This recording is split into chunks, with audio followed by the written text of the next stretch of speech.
এই একটা বই আছে আমার কাছে। এই বইটা আমি 1.5 বছর ঘুরে ঘুরে তৈরি করেছি।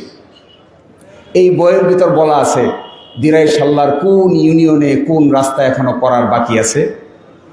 এই বইয়ের ভিতরে বলা আছে কোন জায়গায় কোন হাসপাতাল লাগবে।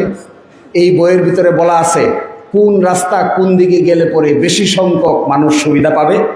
এই বইয়ের মধ্যে বলা আছে কোন জায়গায় একটা কালভার্ট নাই, সেটাও আইডেন্টিফাই করা আছে। এই বইটা আমি নির্বাচনী ইশতেহার আকারে আপনাদের সামনে তুলে ধরব। নির্বাচনের তফসিল ঘোষণা হওয়ার পরে রিটার্নিং অফিসার আমাদেরকে ডাকবেন, আমরা সেখানে যাব। আমাদের পক্ষ থেকে একটা বই উপহার দিব আপনাদেরকে। এই বইটা পড়ে আপনি নিজেও অবাক হবেন, আপনার বাড়ির রাস্তার নামও এর মধ্যে আছে। আপনি কিছুদিন আগে অবাক হবেন, আপনার বাড়ির পাশ দিয়ে আপনি হয়তো টের পান নাই, কিন্তু শুরিয়ার পাড়ের কোন জায়গায় নদী ভাঙন হচ্ছে এই কথাও এখানে লেখা আছে। শুরিয়ার পাড়ের লোক নিশ্চয়ই এখানে আছে।